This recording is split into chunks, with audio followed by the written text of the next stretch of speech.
నన్ను విడనాడకురా కృష్ణయ్య, నన్ను విడనాడకురా కృష్ణయ్య, మనసున మాలిని మరువబోకురా, నన్ను విడనాడకురా కృష్ణయ్య, మనసున మాలిని మరువబోకురా, నన్ను విడనాడకురా.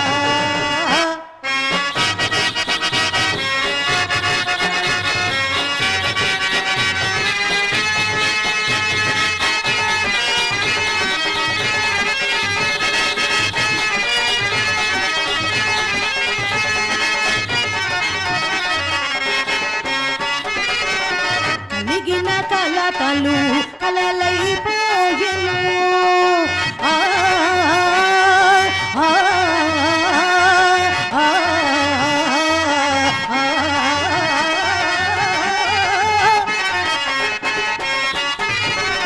కలిగిన కలతలు కలలైపోయెను, కలసిన మమతలు వలలైనవిహా, కలసిన మమతలు వలలైనవిహా, నన్ను విడనాడకురా కృష్ణయ్య, మనసున మాలిని మరువబోకురా, నన్ను విడనాడకురా కృష్ణ.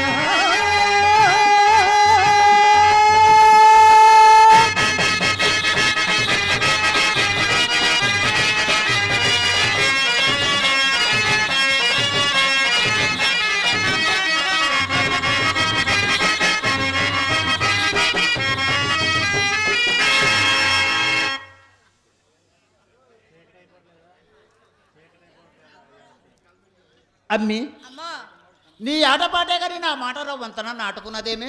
ఏం మాటే నీ మాట? నా మాట నీకు ఏ మాట? అవునులేమ్మ, నేను నీకేం చెప్పలేదు కానీ ఆడుకొని పాడుకున్నా.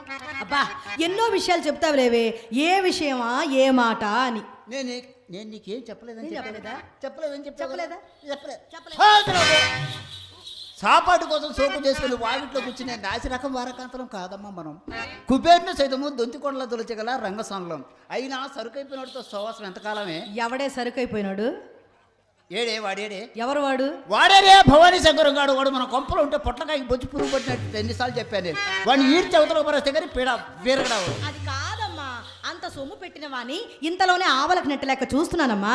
ఎంత సొమ్ము పెట్టాడు తెగరెచ్చిపోతున్నా కానీ తొట్లు పెట్టాడా, పుట్లు పెట్టాడా, తూసి పెట్టాడా, కొంచి పెట్టాడా, మూరడ పెట్టాడా, బారడ పెట్టాడా? నీకేమైనా పెట్టాడేమో కానీ ఏ నాడైనా నాకు ఒక అర్ధగజం పెట్టాడటే. ఏమిటి నీకు అర్ధగజం పెట్టేది? అదేనమ్మా రవిక గుడ్డ. రవిక, సరే నా సంగతాల వదిలేయమ్మా. పెట్టాడని ఒక పెట్టిందేదో కొంచెం బయట పెట్టామ్మా.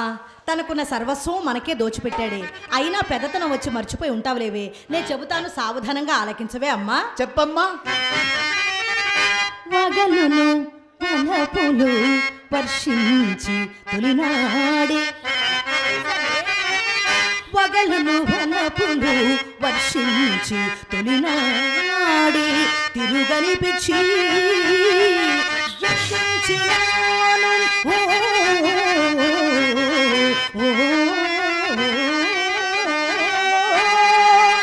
వాడి చేతిలో చిత్తైపోయి పిచ్చెకిచ్చానని బీరాలు పలుకుతున్నావు. పిచ్చెంటే అది కాదు. మరేది? సొమ్ము తేలేదని లాగి తనితే కిక్కురు మన కూడా ఇంటికి వెళ్ళి నాడు జామకల్లో సొమ్ము తీసుకుని వచ్చి కాళ్ళ కట్ట దగ్గర కూర్చొని కాళ్ళ తలే పిచ్చెంటే అదే. సరే ఇది వినమ్మా. వచ్చిన నెలలోనే మచ్చిక లాలించి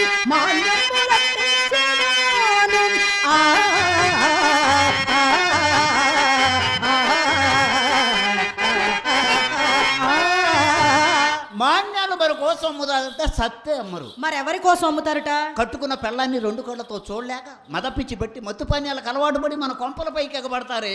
మనం ఎప్పు కోసం అప్పు చేసి మాన్యాలు ఏమైనా అమ్ముతాం కానీ మన కోసం చస్తే. సరే ఇది వినమ్మా.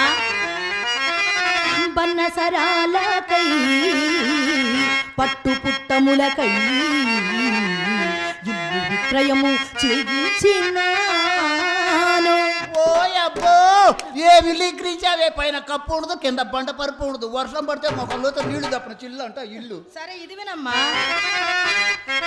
తినవెచ్చములకని తినుబండములకని పెండామునగలు మార్పించినాను.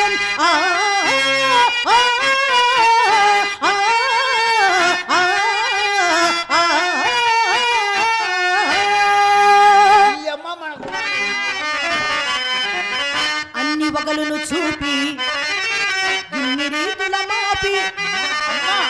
అన్ని వగలును చూపి ఇన్ని రీతుల మాపి ఎట్టులింతలోనే ఏగుమందు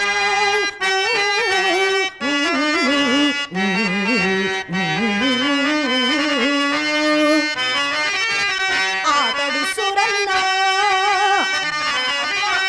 ఆతడు సురన్న ఆతని కడగొన్న ద్రవ్యము ఎట్లు మనకు దక్కునమ్మా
నీతిలేనే నిన్ను చర్చుచున్నవి. ఎందుకమ్మా? అమ్మా అమ్మా, నీ అందమునకు నీ చందమునకు నీ విద్యకు నీ తెలివికి ఒక్క లోటు లేని ఎడలా ఈ పాటికి లక్షలకేం కరిమే కోట్లు గణించకపోదుమా? ఎలా గడించేదానివే? పిక్కమున్నంత వరకు బిడ్డని మనము కోరి నెత్తిపై నెక్కించుకొనగవలయు విత్త ముడికిన తోడనే ముడికి బయటకు కొట్టవలయు. అమ్మా, కుక్క అంటే చాలా విశ్వాసమైన జంతువు అమ్మా. అయినా ఒకవేళ మనింటి కుక్కను కొట్టి తరిమేసామే అనుకుందాం. అది అలవాటు ప్రకారం ఆ వీధి ఈ వీధి ఈ వీధి ఆ వీధి కందిపాడు మొత్తం తిరిగి సాయంత్రానికి తోక లొట లొట లొట లొట ఊపుకుంటూ మన ఇంటికే వస్తుంది మన కుక్క. తోక లొట లొట లొట లొట తిప్పుకొని రావడానికి మన ఇంటి కుక్కలా కాదమ్మా. మరే కుక్క పొరుగింటి గజ్జి కుక్కను కొట్టినట్టు కొట్టాలి. అమ్మా, నీ కాలంలో ఆ కాలంలో నువ్వు ఇలాగే చేసావటే? నా కాలంలోనూ అవునే. నా కాలంలో నా చూపు పడ్డవాడు పెళ్ళాలతో కాపురం ఎవడు చేశాడే? మరేం చేశారే? పెళ్ళాల పుట్టిటికి మొగుళ్ళు మన ఇంటికి రావందాడే కదూ. కరెక్ట్ అయినా నా చూపు పడిందంటే సందకాడికల్లా బిళ్ళా బంట్రోతంతో సహా వచ్చి కిలో నిలబడాల్సింది. ఏమే నేనంటే నీ కంటికి దిశాయించలేదంటే చెప్తాను విను. కడులోభి అయినను కరగించి క్షణములో కోసరి కోసరి 100,000 గుంజినాను.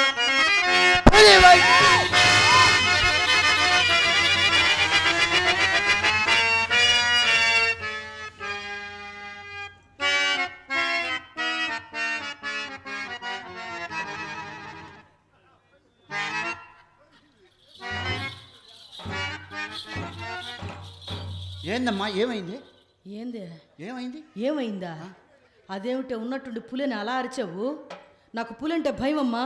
ఈ మధ్య ఏమో ఆ పులిని అడవులు వదిలేసి ఊళ్ళ మీద పడి మనుషుల్ని పడితే మనుషుల్ని, ఆవులను పడితే ఆవుల్ని, గేదెల్ని పడితే గేదెల్ని, దేన్ని పడితే దాన్ని తింటున్నాయే. అసలు ఏదో కొండల మధ్యలో ఉన్నాము, ఏ పులి వచ్చిందో ఏమని భయపడి చచ్చానే బాబు. నేను పులేరుగానే భయపడ్డా. అయినా అడవుల్లో తిరిగే పుల్లడికి ఎందుకు వస్తాయమ్మా? మరి నువ్వు చెప్పే పుల్లేమిటమ్మా? ఈ రాజకీయ పుల్లమ్మా. వాళ్ళ జోలే మనకు వద్దమ్మా. అవునమ్మా, కాల పరిస్థితి బాగలేదమ్మా, వాడి జోలే మనకు వద్దమ్మా. పులి వంటి వాడైనా పూటల కుక్కను చేసి వాకిట కట్టినాను. కోటి పరుండైనా ఎంత అంతటి కోటీశ్వరుడైన గుమ్మముతో కాలిడిన పకీరును చేసి విరచినాను పరమ నైతికుడైన అమ్మా అమ్మా పరమ నైష్టికులు అంటే వీళ్ళు కదా. అవునమ్మా. మరి వీళ్ళకి గుళ్ళు గోపురాల్లో పని కానీ మన ఇంట్లో ఏం పని? ఓసి పిచ్చిదానా ఇప్పుడు ఎక్కువ ఉంది వాళ్ళకేనమ్మా. అవునమ్మా. పరమ నైతికుడైన పరదీసి పడదీసి ఏం పెట్టావే? పంచదార, లడ్డు, జిలేబీ, జాంగ్రీ, మైసూర్పాక్, చక్కెర పొంగలి, దద్దోజనం, పులిహోర, బిర్యానీ పెట్టావా అమ్మా? కాదమ్మా. మరేం పెట్టావే? చెప్పమంటావమ్మా? మరి చెప్పపోతే ఎలాగూ? పడదీసి పడదీసే ఏం పెట్టావని? ఏం చెప్పేదమ్మా, నీవు నా కన్న కూతురు అయిపోయావు. అబ్బా, పర్వాలేదు చెప్పు. చెప్పు. చెప్పంటావమ్మా? చెప్పు.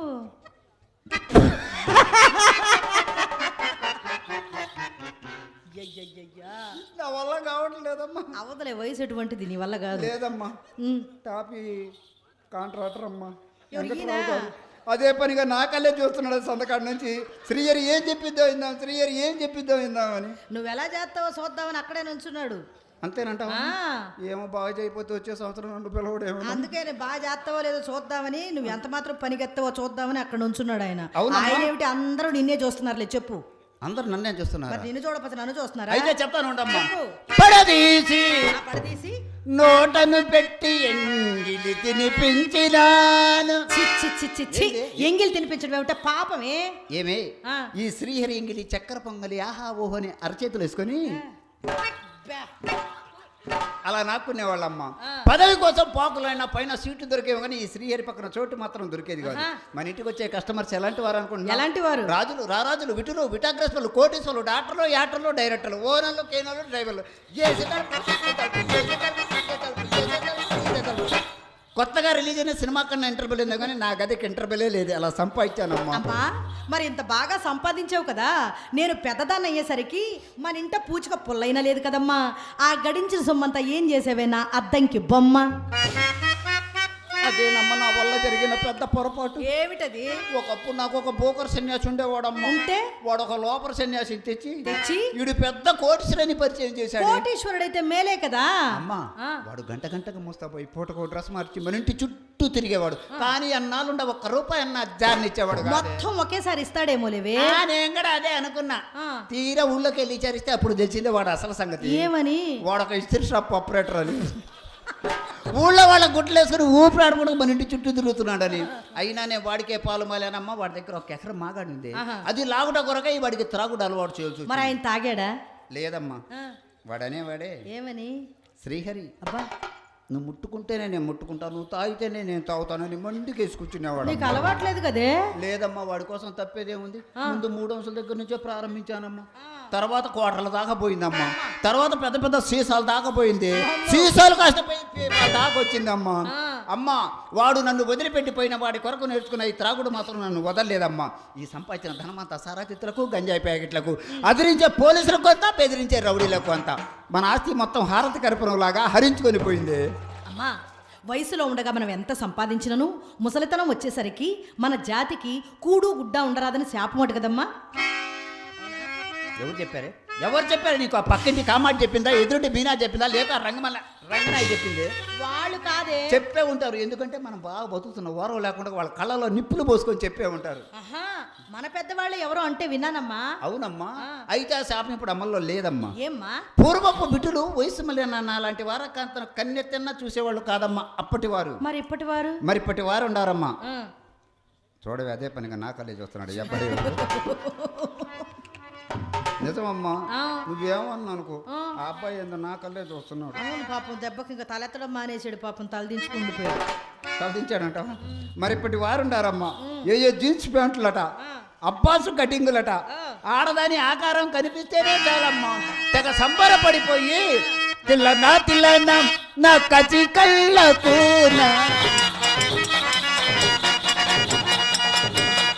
చాలుదైనా అది ఎంత చిన్నదైనా చిందయ్యన్నానా.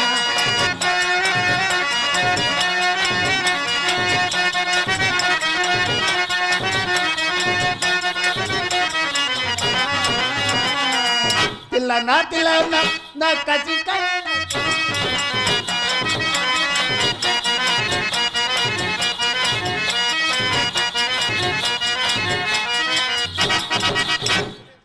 ఏందమ్మా ఆపేశా? ఆ, నీ తాళం ఆగిపోతే బొమ్మ నా తాళం ఆగిపోగానే నీ కాలు ఆగిపోయింది అనమాట. మరే. నీ కాలేమి ఇట్లా మా హైవే రోడ్డు మీద లారీలు బస్సులు అయినా మరి నేనే ఆగిపోవాలి. లెక్క డొక్క సరే కానీ అమ్మా, ఆ. ఇంతకు అబ్బాయి ఏడమ్మా? అదేనమ్మా అల్లుడు అబ్బాయి. అల్లుడా? నాకెప్పుడు చేసేవి పెళ్ళి? అదేనే ఆ భవాని. ఓ భవానీ శంకరం గారా? వంకరంగాడేనే. అమ్మా, ఆయన ఈ పూట ఎవరినో అప్పడిగారట, వారు తప్పకిస్తామని వాగ్దానం కూడా చేశారట, అందులోకే వెళ్ళి ఉన్నాడమ్మా. ఇంకా ఈ ఊళ్ళో వాడు కప్పించే దేవుడే. తేవాల్సిన చోటల్లా ఎప్పుడో తెచ్చాడు, తెచ్చిన చోటల్లా పట్ల పగలే పంగనామాలు పెట్టాడమ్మా. అమ్మ వాడు సైకిల్ షాప్ పెట్టినప్పుడు తెచ్చాడే కట్టలు. ఆ సైకిళ్ళని బాకిలో తలో ఒకటి ఎత్తకెళ్ళంగా దాని తాలూకు ఒకటి మిగిలిందమ్మా. ఏమిటా ఒకటి? అదేనమ్మా పాత పంపమ్మా. పాత పంపుతో మనకేం పనమ్మా? అదేమిటి అలా అంటావు? నువ్వెదురైనా నేను ఎదురైనా చిన్న చిత్ర ఎదురైనా గాలిగొట్టం అప్పడటం, గాలిగొట్టం అప్పడటం. ఇదంతా నిన్ను చాటుకు పిలిచి పూటకు మాటలు చెప్పి ఆ పూటకు వాడు పప్పం గడుపు చేసిన పన్నాగం. నువ్వేమైనా పళ్ళికి ఇచ్చి ఒళ్ళప్ప చెబుతావు. వాడు వచ్చిన పని చేసుకుని చక్కగా వెళ్ళిపోతాడు. మన పని అంతా శనగలు తిని చేతులు కడుక్కున్నట్టు ఉండాలి కానీ నీ దినమనుకునితో సోవాసం ఏమిటి పాతాళించి సగనంపాలి కానీ నీ వల్ల కాకపోతే నాతోటి చెప్పు. క్షణంలో శంకరగిరి మాన్యాలు పడి చెప్పతే నా పేరు శ్రీహరి. నీ సత్తా నేను ఎరుగుదును లేవే, రేపో మాపో నేనే చెప్పేదని ఊరకుండవే. ఏమని చెప్తావమ్మా? అవును, ఏం చెప్పాలబ్బా? నేను చెప్పినట్టు చెప్పమ్మా. చెప్పమ్మా. ఏమండి భవానీ శంకరం గారు, డబ్బులుంటే మా ఇంటికి రండి, లేకపోతే మీ ఇంటికి పోండి. ఓ సింతే కదా, ఇట్టే చెప్పేస్తానమ్మా. యావండి భవానీ శంకరం గారు, డబ్బులుంటే మీ ఇంటికి పోండి, లేకపోతే మా ఇంటికి రండి, నేనే అమ్మా. అది కాదా? డబ్బులు లేకుండా వాడు మన ఇంటికి ఎందుకే? మనం చేస్తున్న మొత్తం డబ్బు కోసమేనమ్మా. కంగారులో ఏదో చెప్తున్నానమ్మా, ఇప్పుడు చెప్తాను నేను. యావండి శంకరం గారు, డబ్బులు ఉంటే మా ఇంటికి రండి, లేకపోతే మీ ఇంటికి బొండి అని మా అమ్మ చెప్పమందండి.